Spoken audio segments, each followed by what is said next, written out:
underway. You can kill my mind for flow, hold me till I scream for air to breathe, and wash me over until my will runs dry.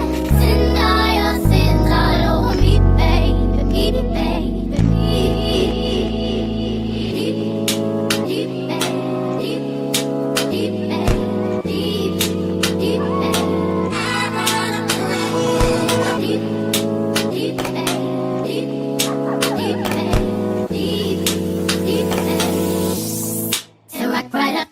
Hey y'all, how y'all doing? How y'all feeling? I hope all is well with you. Today we're coming with another story time, but before we get into it, please take this time to like and subscribe to this channel. Hit that post notification bell so you're notified whenever I drop a video, and know that all things are just in my opinion. We're just talking about it, doing commentary, all right? So let's get into it without further ado. So a lot of people been asking for me to do a story time on how did I die. For some of you, you know that I died on February the 16th of this year, was dead for 10 minutes. If I would have been dead 5 more minutes, I would have been brain dead. And a lot of you guys wanted me to do a story time on how did I die. So this is my story time on how I died.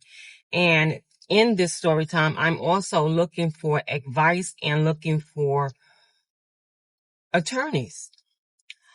As you all know, I was almost 300 pounds. I went and I had the VSG surgery, 2023. And, that surgery was successful. I lost over 100 pounds and I had the loose skin. I had the things that I wasn't happy with. You know, after you lose a significant amount of weight, you know, you can have the loose skin, you can have the sagginess and all of that. So I wanted to go and get some work, have some work done. I picked out a plastic surgeon in the Houston area who is well known. And I want to stress to you all of you who are getting BBLs, all of you who are going under the knife, I want to stress to really take time to have a relationship with your physician. And I thought that's what I did. I did my research to the best of my knowledge, and I went in for consultation, and me and the surgeon, you know, decided that I would do lipo 360. I would have lipo 360 and then have a drainless tummy tuck. And everything was going well. I was scheduled to go in.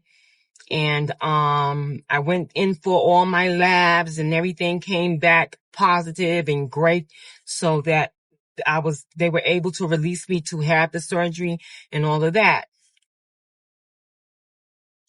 On the day of the surgery, I remember my husband and I got up at 6 o'clock in the morning and we headed out to get my surgery done.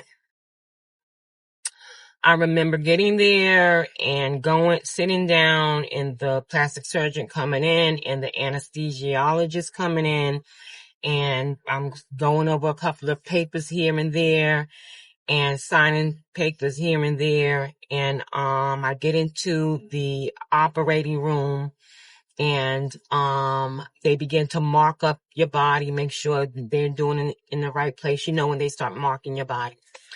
And,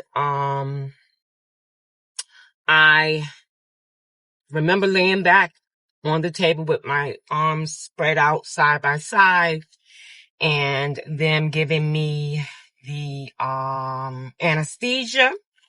And in that moment, the next thing I remember is that I was looking up.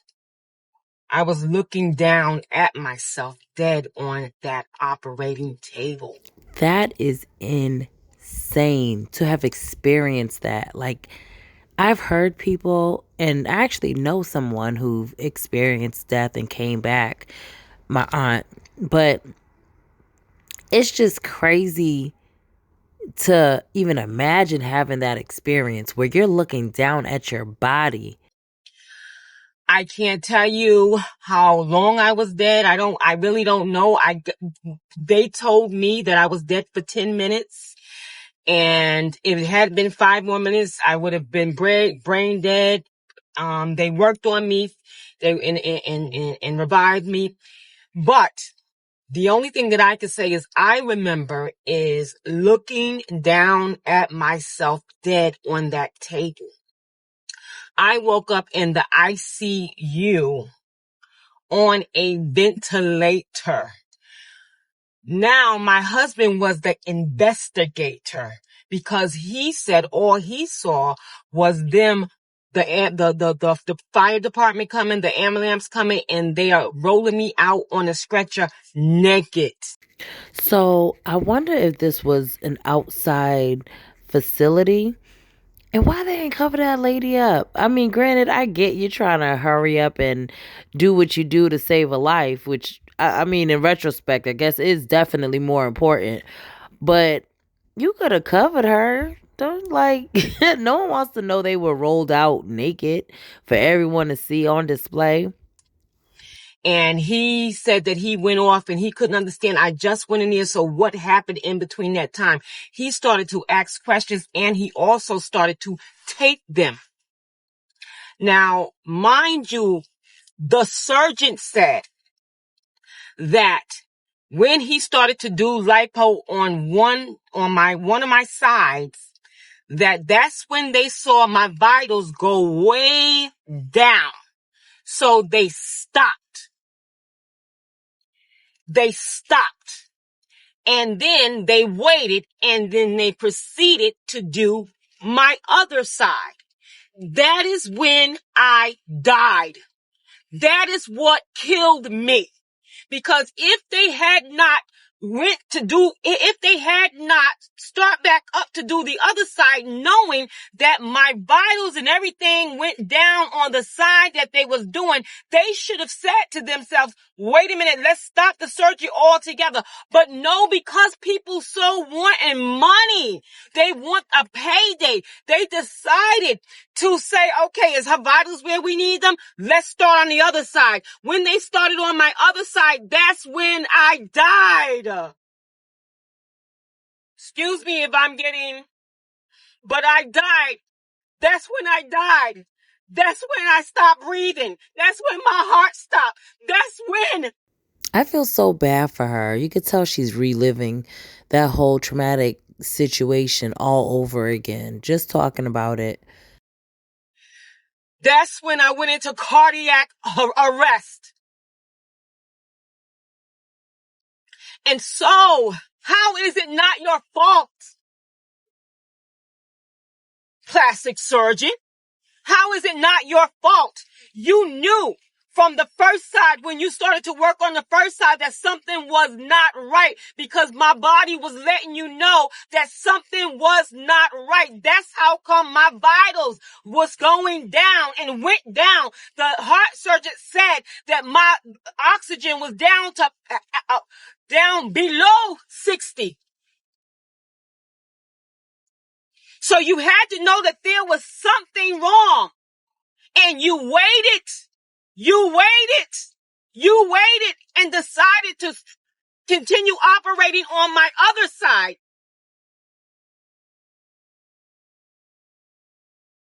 I woke up on a ventilator, going through hell.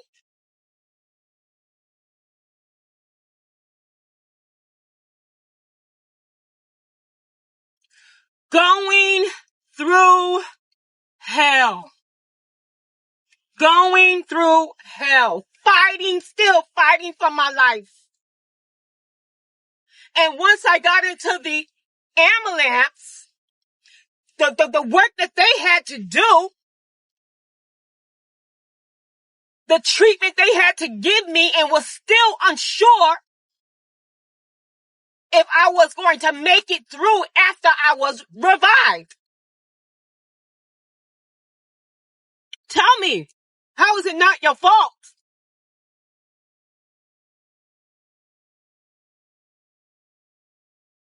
And you still out here doing surgery on women. You did not care about my life. You cared about that dollar in your pocket. You and the anesthesia wanted a payday, whether I was dead or alive. Do y'all feel that the surgeon should stop doing surgeries after the situation with her?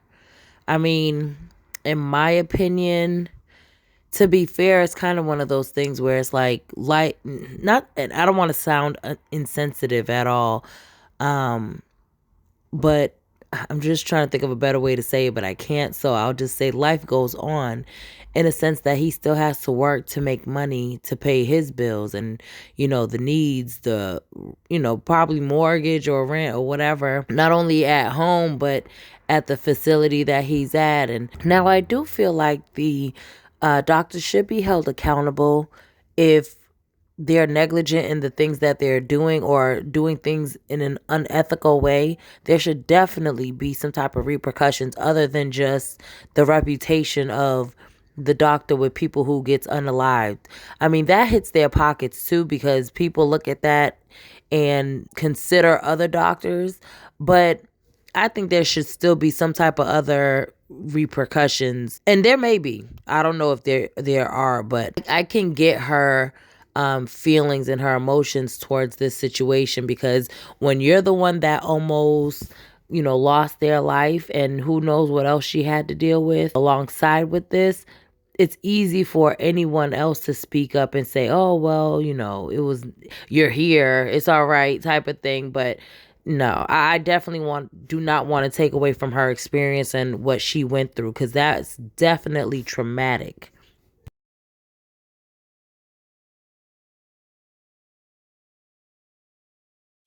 And then after everything that happened, I want to throw this in here. You talked about you're not going to give me my money back. You're going to give me, I'll give you some of your money back.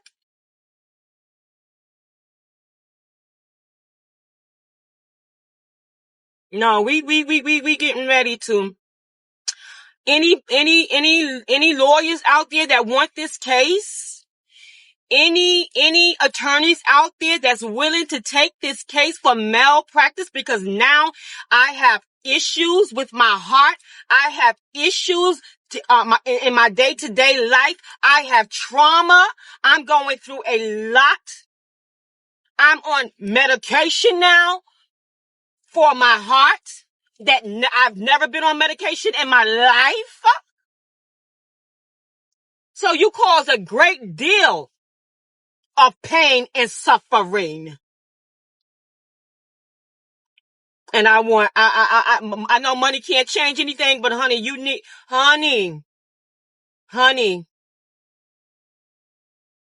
honey, stay tuned for the next story, part 2. Part 2 on how I died. So the plastic surgeon seen that my vitals were going down and he decided to wait and to proceed on the other side to do the lipo. And once he did the lipo on the other side, that's when I died completely. That's when everything shut down. That's when I died. Dead for 10 minutes. They did CPR. I saw myself dead on the operating table. Out of body experience. I knew I was dead. I saw them working on me. I saw that there was like a movement in the chaos that surrounded me while I was dead. And I woke up physically because there's a difference between the physical and the spirit in the ICU. One of the reasons why my vitals was going down was because the anesthesia that they gave me, I was allergic to. Now, correct me if I'm wrong. If my vitals go down on the first time that you started to do the surgery, the lipo on one side, isn't that telling you something? That something's wrong? Something that my body is not agreeing with? There is something going on for this woman's vital to go down, and she had a clean bill of health? Would that not tell you something? But no, it didn't tell him anything. He decided to do the next side. After lipoing that side, he decided to go wait for my vitals to come up and do the next side. So that didn't say anything to him. So come to find out that I was allergic to the anesthesia that they gave me that killed me. And then after everything was over and my husband talked to him, he's going to say, well, I didn't know she was allergic to the anesthesia. No, you might have didn't know. But what I can say to you is that my body let you know that I was allergic or something wasn't right. And you proceeded to work on me because you wanted a payday. If I was the surgeon, I would say, well, wait a minute now, this don't look right to me. I'm going to reschedule the whole surgery because I am in fear of this woman's life. You was not in fear of my life. You didn't care. You wanted that 20 to 30 grand in your hand. And for you to say here that, oh, you're not getting all your money back because I got to take out for this and I got to take out for that and I got to take out for the amount of time of the surgery room. Man, it was in the surgery room that killed me. It was in surgery that all of this happened. I don't want, guess what? If you see my hospital bills, I went into ICU. If you see the fire trucks in the ambulance bill, my medical bills is crazy because of you. Because of you, man. And you want to sit there and act like, oh, what? You are a surgeon and you're still doing surgery on many of women. And you don't care. All you care is about a payday. But we getting ready to make this right. I can't do the things that I used to do. I cannot do the things that I used to do. I can't do the things that I love, that I used to do. This plastic surgeon had no remorse, had no care, did not care. All he wanted to do was cover up his mistake in all of this. The anesthesiologist had no remorse, no care. All they wanted to do was make sure that I did not talk. They called my phone at 9 o'clock and 10 o'clock at night. Okay? Asking my husband, where is she? How is she? Is she, I don't know what they thought. I was in the ICU. And by the grace of God, because God told me in 3 days, I'm going to raise you up. And by the grace of God, he raised me up out of that bed, coughing up blood clots from my lungs.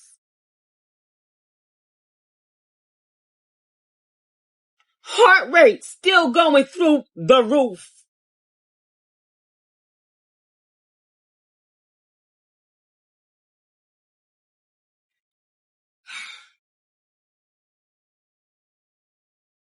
My children, my husband, Everybody been through it. They've been through this because they thought I was gone. But it's by the grace of God that I am here today to tell my story. And I warn every young girl, I warn every old girl, I warn any woman that's going for surgery. The devil comes to steal, kill, and destroy. All my ribs broken, and even including my sternum broke. I am still healing today. I still cannot do the things I used to do today. I still can feel a part of my ribs where they're still sore today. I still have trouble with my oxygen today. I still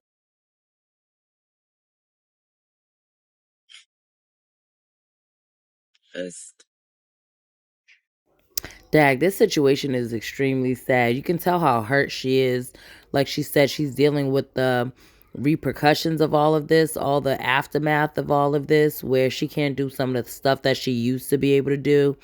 And like she said, she racked up some bills behind this. So I can definitely understand her angst and her anger and her disappointment. And I mean, not for nothing, but she's right. Like, if your body reacts to a situation, that's your body telling you, I don't like it. So I get her stance as far as once her blood pressure dropped, the doctor should have been like, you know what? Nope, let's reschedule. Let's do some more testing. Let's figure out what caused that to happen. Because look what happened.